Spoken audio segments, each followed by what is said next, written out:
Tafsir fi Zilalil Quran, karya Asy-Syahid Said Qutb, diterjemah bahasa oleh Datuk Yusof Zaki. Semoga Allah memberkati beliau.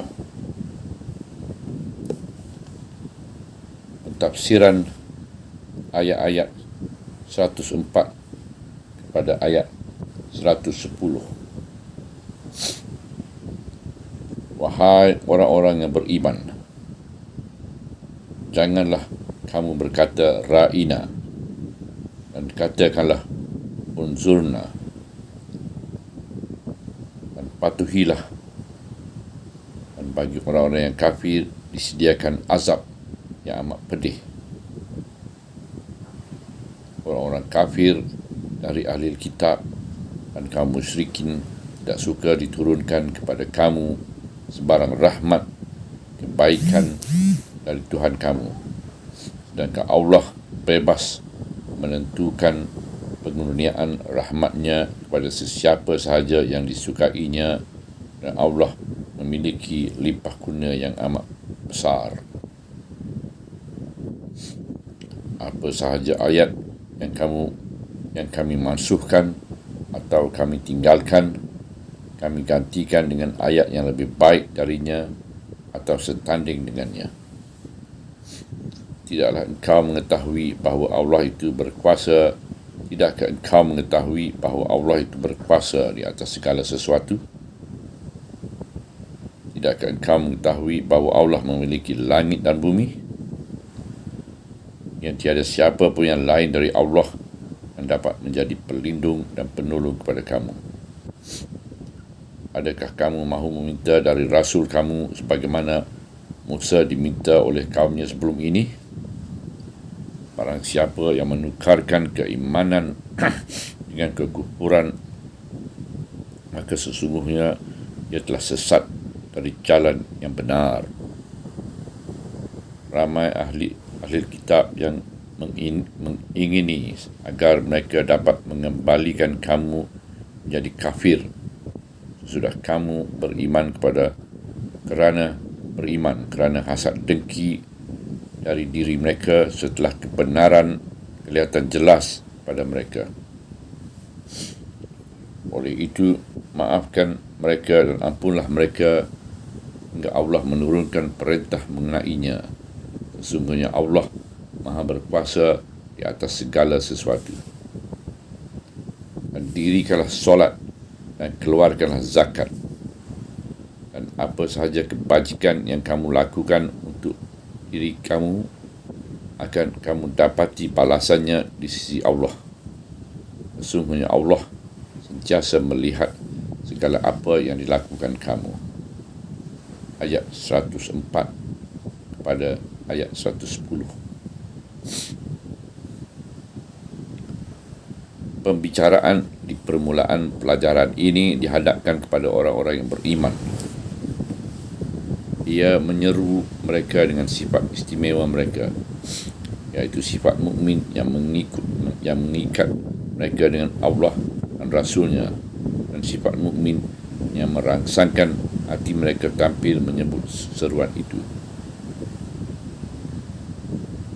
Dengan sifat mukmin inilah ia melarang mereka menggunakan kata-kata ra'ina pada Rasulullah SAW, iaitu kata-kata yang diambil dari kata dasar irra'i, perhatian, dan supaya mereka gantikan perkataan itu dengan kata-kata yang lain yang seerti dengannya di dalam bahasa Arab, iaitu kata-kata unzurna. Dan seterusnya ia menyuruh mereka patuh dan taat dan mengingatkan mereka dari nasib kesudahan orang-orang kafir yang akan menerima azab yang amat pedih. Wahai orang-orang yang beriman, janganlah kamu berkata ra'ina, dan katakanlah unzurna, dan patuhilah. Dan bagi orang-orang yang kafir disediakan azab yang amat pedih. Ayat 104. Mengikut riwayat sebab dilarangkan menggunakan kata-kata ra'ina ialah kerana samsing-samsing Yahudi menelurkan lidah mereka menyebut kata-kata itu apabila mereka tujukan kepada Rasulullah sallallahu alaihi wasallam, supaya ia memberi makna yang lain yang diambil dari kata dasar ar-ra'ina yang bererti tolol atau bebal. Mereka takut memaki Nabi sallallahu alaihi wasallam secara terus terang dan terbuka, lalu mereka mencari helah memaki beliau dengan cara yang tidak langsung, iaitu cara yang hanya sanggup dilakukan oleh kumpulan samsing yang hina. Oleh sebab itulah Al-Quran melarang kaum muslimin menggunakan kata-kata yang digunakan oleh kaum Yahudi untuk memaki Rasulullah sallallahu alaihi wasallam dan menyuruh mereka menggantikan dengan perkataan yang lain yang seperti dengannya dan tidak dapat diputarkan oleh samsing-samsing kaum Yahudi untuk menggagalkan tujuan mereka yang hina dan tolol. Penggunaan cara ini oleh orang-orang Yahudi menunjukkan betapa besarnya kemarahan dan hasad dengki mereka, betapa biadabnya dan hinanya cara mereka, dan betapa rendahnya budi pekerti mereka. Larangan ini membayangkan betapa besarnya perhatian Allah terhadap Rasulullah sallallahu alaihi wasallam dan kaum muslimin, dan betapa hematnya pembelaan Allah terhadap para hamba kesayangannya dengan dalam menghadapi setiap tipu daya dan niat yang jahat dari musuh-musuh mereka yang pintar. Kemudian Al-Quran mendedahkan kepada kaum muslimin niat-niat yang jahat dan sikap perseteruan yang tersembunyi dalam dada kaum Yahudi yang hidup di sekeliling mereka, dan perasaan hasad dengki yang berkecamuk di dalam hati mereka dengan sebab limpah kurnia yang dikurniakan Allah kepada kaum muslimin, supaya mereka berwaspada terhadap musuh-musuh mereka dan berpegang teguh dengan keimanan yang didengkikan oleh musuh-musuh mereka, dan supaya mereka bersyukur dan menjaga limpah kurnia Allah kepada mereka. Orang-orang kafir dari ahli-ahli kitab dan kaum musyrikin tidak suka diturunkan kepada kamu sebarang rahmat kebaikan dari Tuhan kamu, sedangkan Allah bebas menentukan pengurniaan rahmatnya kepada sesiapa sahaja yang disukainya, dan Allah memiliki limpah kurnia yang amat besar. Ayat 105. Al-Quran menggabungkan orang-orang yang kafir dari ahli kitab dan kaum musyrikin di dalam satu barisan kekufuran. Kedua-dua golongan ini sama-sama mengikarkan kerasulan yang terakhir. Kedua-duanya menaruh hasad dengki dan dendam kesumat terhadap para mukminin. Mereka tidak pernah berniat baik terhadap mereka. Perkara yang paling tidak disukai mereka terhadap para mukminin ialah agama Islam, dan Allah telah memilih mereka mendukung agama ini dan menurunkan Al-Quran kepada mereka, dan Allah memilih mereka untuk menerima nikmat ini dan menyerahkan kepada mereka amanah akidah di bumi ini, iaitu amanah agung di alam al-wujud. Sebelum ini telah pun dihuraikan tentang hasad dengki dan kemarahan kaum Yahudi kepada Allah kerana Allah menurunkan wahyunya di atas hamba yang disukainya, sehingga mereka tergamak mengumumkan perseteruan mereka terhadap Jibril alaihissalam kerana beliau ditugas menurunkan wahyu kepada Rasulullah sallallahu alaihi wasallam, sedangkan Allah bebas menentukan pengurniaan rahmatnya kepada sesiapa sahaja disukainya. Allah lebih mengetahui kepada siapakah hendak diserahkan risalahnya. Oleh sebab itu, apabila Allah menyerahkannya kepada Muhammad sallallahu alaihi wasallam dan orang-orang yang beriman kepada beliau, maka ini bererti bahawa Allah mengetahui bahawa beliau dan pengikut-pengikutnya itu merupakan orang-orang yang wajar untuk menerima limpah pengurniaannya. Dan Allah memiliki limpah kurnia yang amat besar. Ayat 105.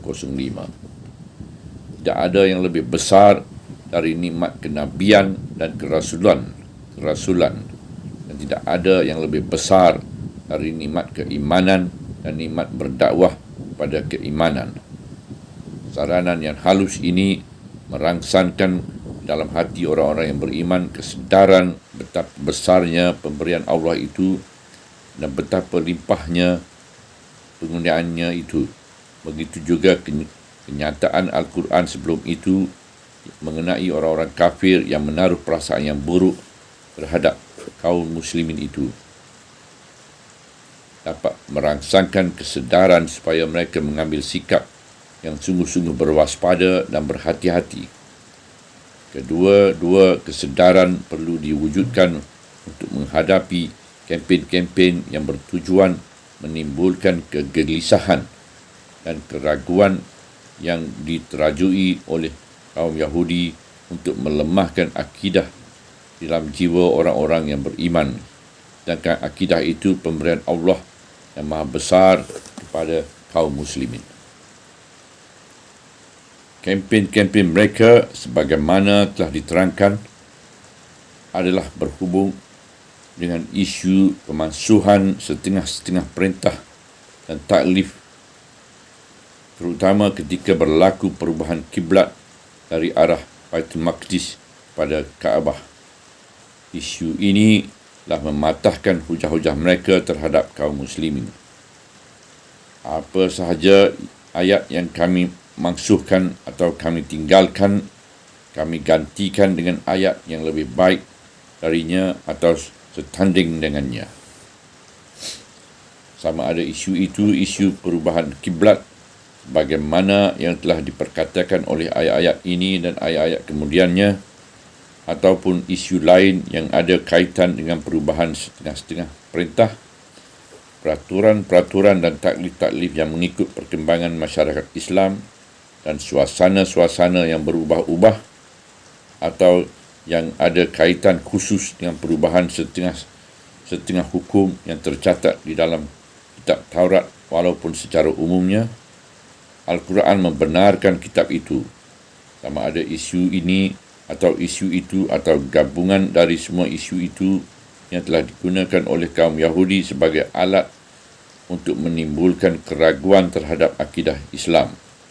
Maka di sini Al-Quran telah memberikan satu penjelasan yang tegas mengenai isu pemaksuhan dan perubahan itu, iaitu penjelasan yang dituju untuk menghapuskan kekeliruan-kekeliruan yang telah ditimbulkan oleh kaum Yahudi yang bertindak mengikut kebiasaan dan perancangan mereka dalam rangka usaha memerangi akidah Islam dengan bermacam-macam cara. Hikmat pemaksuhan hukum-hukum. Perubahan atau pindah kecil untuk mengikut kehendak-kehendak keadaan di masa hayat Rasul adalah untuk kepentingan umat manusia dan untuk mewujudkan kebaikan yang lebih besar yang diperlukan oleh tahap-tahap perkembangan hidup mereka. Allah sebagai Tuhan pencipta, Tuhan yang mengutuskan para rasul dan menurunkan ayat-ayat, dialah sahaja yang dapat menimbang dan menilaikan perubahan dan pindaan itu. Apabila Allah memansuhkan sesuatu ayat, maka dia campakkan ayat itu ke alam kelupaan. Sama ada ayat itu berupa ayat yang dibaca yang mengandungi sesuatu hukum atau ayat itu berupa mukjizat-mukjizat yang dibawa kerana sesuatu tujuan yang wujud di masa itu, kemudian digolong semula sebagai mukjizat fizikal yang dibawa oleh para rasul, maka dia akan menggantikan dengan ayat yang lebih baik darinya atau setanding dengannya. Tiada sesuatu yang dapat melemahkan Allah kerana dialah yang memiliki segala sesuatu dan dialah pemegang teraju pentadbiran dan pengurusan di langit dan di bumi. Oleh sebab itulah penjelasan itu diiringi dengan ulasan-ulasan berikut.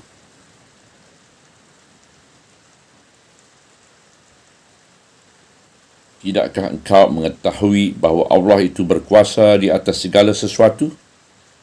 Ayat 106. Tidakkah engkau mengetahui bahawa Allah itu memiliki langit dan bumi? Dan tiada siapa pun yang lain dari Allah yang dapat menjadi pelindung dan penolong pada kamu. Ayat 107. Ayat ini ditujukan kepada orang-orang yang beriman. Ia mengandungi amaran dan peringatan bahawa Allah itulah pelindung dan penolong mereka, dan tiada pelindung dan penolong yang lain dari Allah. Mungkin amaran dan peringatan ini disebabkan adanya setengah-setengah mereka tertipu dengan kempen kaum Yahudi yang mengeliru dan menyebabkan fikiran mereka kelam kabut kerana mendengarkan hujah-hujah mereka yang palsu, hingga mereka tergamak mengemukakan pertanyaan-pertanyaan kepada Rasulullah SAW yang tidak sesuai dengan keyakinan dan keimanan mereka. Ini disebutkan oleh keterangan ayat yang berikut yang terang-terang memberi amaran dan kecaman. Adakah kamu mahu meminta dari Rasul kamu sebagaimana Musa diminta oleh kaumnya sebelum ini? Barang siapa saja yang menukarkan keimanan dengan kekufuran, maka sesungguhnya ia adalah sesat dari jalan yang benar. Ayat 108. Ancaman ini disebabkan setengah-setengah orang yang beriman menunjukkan kedegilan yang sama dengan kedegilan kaum Musa yang sering menuntut dalil-dalil, mukjizat-mukjizat dan melakukan tindak tanduk yang menyusahkan rasul mereka setiap kali ia menyuruh mereka melakukan sesuatu atau menyampaikan kepada mereka sesuatu taklif yang baru, sebagaimana diceritakan di dalam berbagai-bagai surah yang lain. Peringatan ini juga untuk mengingatkan mereka dari kesudahan jalan itu, iaitu kesesatan dan penukaran kekufuran dengan keimanan. Itulah kesudahan yang dialami oleh Bani Israel. Dan itulah juga kesudahan yang dicita-cita oleh kaum Yahudi jika mereka dapat menarik kaum muslimin ke arah itu. Ramai ahli kitab yang mengingini agar mereka dapat mengembalikan kamu menjadi kafir. Sudah kamu beriman kerana hasad dengki dari diri mereka setelah kebenaran kelihatan jelas kepada mereka. Itulah pengaruh hasad dengki dalam jiwa mereka. Ia menimbulkan keinginan merampaskan kebaikan yang dicapai oleh orang lain. Mengapa? Mereka berbuat demikian bukan kerana jiwa mereka yang jahat itu tidak mengetahui, tetapi mereka berbuat begitu kerana mereka benar-benar mengetahui. Kerana hasad dengki dari diri mereka setelah kebenaran kelihatan jelas kepada mereka. Hasad dengki ialah perasaan hitam yang hina yang melimpah dalam jiwa kaum Yahudi terhadap Islam dan kaum muslimin. Dan perasaan ini masih terus melimpah.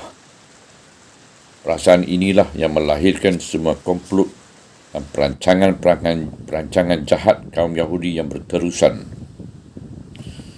Al-Quran mendedahkan motif hasad ini kepada kaum muslimin supaya mereka tahu dan menyedari bahawa hasad dengki itulah punca yang wujud di belakang setiap usaha kaum Yahudi yang mahu menggugat akidah di dalam jiwa mereka dan mengembalikan mereka selepas itu kepada kekufuran seperti mereka, di mana kaum muslimin telah diselamatkan Allah dari kekufuran dengan keimanan, dan khususnya Allah anugerah kepada mereka dengan sebesar-besar kurnia dan semulia-mulia nikmat yang dirihatikan oleh kaum Yahudi.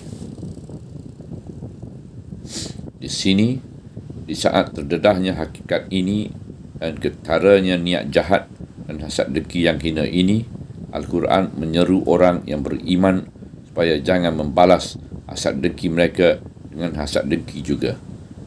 Kejahatan mereka dengan kejahatan yang setipal. Ia menyeru mereka supaya memberi kemaafan kepada mereka sehingga diputuskan Allah pada bila-bila masa yang dikehendakinya. Oleh itu, maafkan mereka dan ampunkan mereka sehingga Allah menurunkan perintah mengenainya. Sesungguhnya Allah Maha Berkuasa di atas segala sesuatu. Ayat 109. Ya, ini teruskan perjalanan kamu di atas jalan yang telah dipilih Allah untuk kamu dan beribadatlah kepada Tuhan kamu dan simpanlah amalan-amalan kamu yang baik di sisi Allah. Dan dirikanlah solat dan keluarkanlah zakat, dan apa sahaja kebajikan yang kamu lakukan untuk diri kamu akan kamu dapati balasannya di sisi Allah. Sesungguhnya Allah sentiasa memiliki segala apa yang dilakukan kamu. Ayat 110. Demikianlah Al-Quran yang membangkitkan kesedaran kaum muslimin dan memusatkan perhatian mereka kepada sumber bahaya dan komplot jahat kaum Yahudi dan mengembelingkan rasa kewaspadaan mereka terhadap niat-niat jahat, tipu daya yang licin dan hasad dengki yang keji itu. Kemudian Al-Quran membimbing mereka dengan tenaga-tenaga kesedaran yang siap sedia itu ini menuju kepada Allah untuk menunggu perintahnya dan meletakkan tindakan mereka di bawah keizinannya. Dan sementara menunggu perintah itu, Al-Quran menyeru mereka mengambil sikap, memberi kemaafan dan keampunan untuk menyelamatkan hati mereka dari hasad dengki dan dendam kesumat dan meninggalkannya dalam keadaan yang lurus dan jujur, menunggu perintah dari Allah yang memiliki teraju segala urusan dan mempunyai kehendak masyiah yang bebas. Subhanallah, walhamdulillah, wa la ilaha illallah, wallahu akbar, wa la hawla wa la quwata illa billahil aliyyil azim, wa la hawla wa la quwata illa billahil aliyyil azim, wa la hawla wa la quwata illa billahil aliyyil azim.